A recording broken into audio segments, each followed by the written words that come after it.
Hey, Nanette, Yeah. have you by chance seen these Isopod setup reviews and the response that we're getting? I noticed you're getting a lot of comments and reviews. That's great. I think this is a huge success. People are really loving it. I'm really loving doing these reviews. So, Isopod fans, we have another review, number 3 today for you. So stay tuned and let's take a look at it. Hey, wait a minute. What? You know what you just had? What did I just have? Cheese. A bright idea. A bright idea.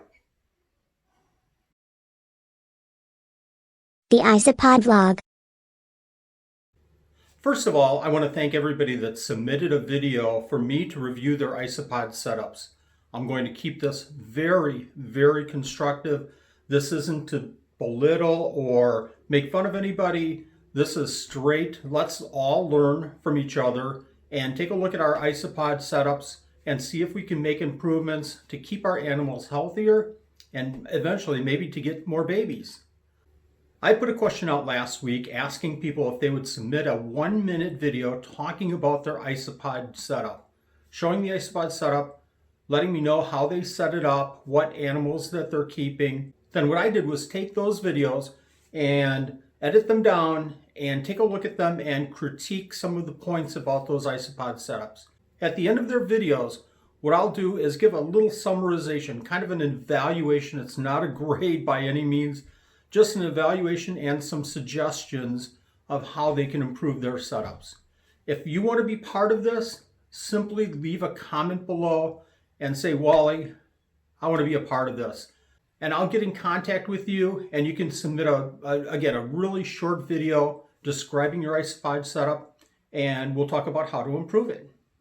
If you like this idea, go ahead and hit that like button below. If you haven't subscribed yet, make sure you subscribe and hit that notification all so you don't miss another Isopod video. Let's jump into it and let's take a look at some Isopod setups. Okay, our third setup here is from Dakota. Thank you very much, Dakota, for submitting this. And Dakota's struggling with powder oranges. They're maintaining fine. He's just trying to get some more babies and they're not reproducing like he thinks that they should. So let's go ahead and start the clip. So one issue I'm having in my Isopod collection comes from my powdered oranges. Now, I am having an okay time keeping them alive. My issue comes from the fact that they just aren't breeding, and I'm hoping you can help me out with that. Now, right now, I just have these guys in a normal shoebox container. We have very little venting to keep sure that the humidity is as high as it can be. Okay, I'm going to stop it right there. A couple of things. Powder oranges are a great Isopod. They absolutely should be breeding like crazy. But powder oranges and powder blues are a couple of isopods that people will go to for more arid bioactive enclosures like leopard gecko enclosures. They don't require a lot of humidity. They require moisture, but they don't require that high humidity. So the very first thing that I would do with this enclosure would be to add some more ventilation. I think the moisture content is going to be okay, but that additional ventilation is really what you're looking for, and that additional ventilation will, like you're saying here, will kick down the humidity, but that's really not so much of an issue with powder oranges. Let's keep going. Looking inside, we just have some sphagnum moss over here. The soil right now, we are using the ReptiSoil bags that come from ZooMed. Just have some dried decaying wood right here, and then some leaf litter, and then in the corner we have the Isopod food. So far, so good. I mean, again, you know, the ventilation that we talked about, the humidity, but you've got the sphagnum moss. The sphagnum moss looks moist. It doesn't seem like there's a gradient from moisture to dry, but again, that's not that huge of a deal for powder orange. You've got the decaying wood right on. The leaves look good. I'd add a few more leaves, probably double, triple the number of leaves that you have. The wood's great. They'll find the wood. You might want to have a piece of wood going from the moist end to the dry end, something concave, something that the isopods can get under and congregate under. But it looks really good. Let's keep going. That Isopod food is the Rapashi morning wood. So great food, all the right ingredients. I'll blatantly say this. There are better options for food that are far less expensive. But I'm going to pass that up and we're going to continue with this. Let's see if we can see some of the guys in here. Usually they like to hide. Yeah, so we have some right here. Now, I believe we're down to around 10, 15 of these guys, and just over the months, they have not been reproducing the way we want to, and I'm hoping you can help me out with that and see if maybe it's something with my setup that's causing some issues. Okay, Dakota, again, thank you very, very much for submitting this. This is exactly what I was hoping to find in these videos. I think the only thing that I would do differently, a couple of things that I would do differently with this enclosure, and again, from a summary standpoint, I would say this culture, this setup, is not red or orange. It doesn't need immediate attention. Something's not wrong in it. It could just use a little bit of tweaking, and that tweaking is the additional ventilation.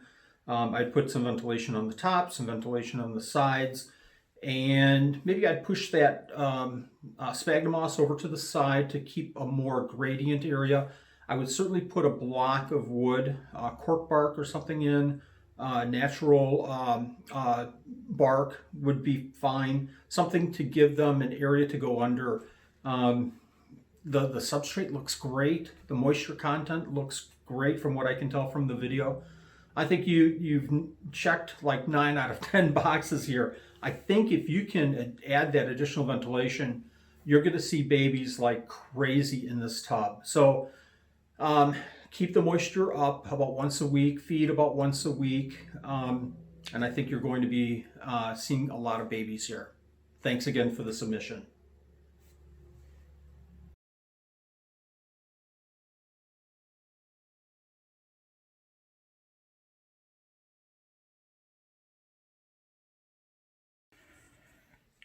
Now I'm taping.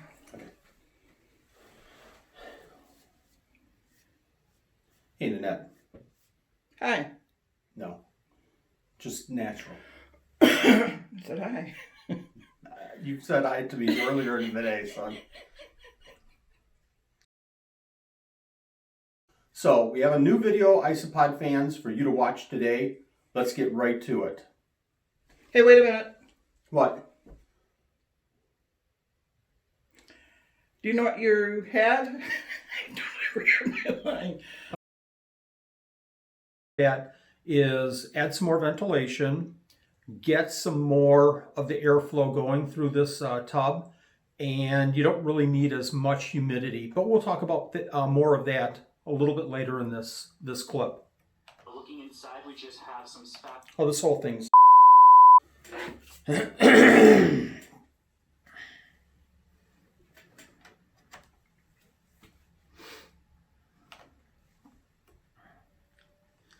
Okay, our third setup here is from Dakota. Thank you very much, Dakota. So, what did you think about this concept? I loved it. I love taking a look at other people's setups, and I loved giving comments. I'm not perfect. I'm just giving some suggestions on the information that I've acquired, some mistakes that I've made and fixed, and how I've set up my isopod cultures in the past. If you like this arrangement, if you like this concept, leave a like below, hit that like button. Subscribe if you haven't, hit the notification. Put a comment down below if you want to be a part of this, because I'd like this to keep going on, and maybe do a setup a week or more frequently if we can. If you're looking for more Isopod information, I'll put my playlist and another video down below, and you can take a look at those and gain more information on isopods. Thanks for joining us today. We'll see you next week.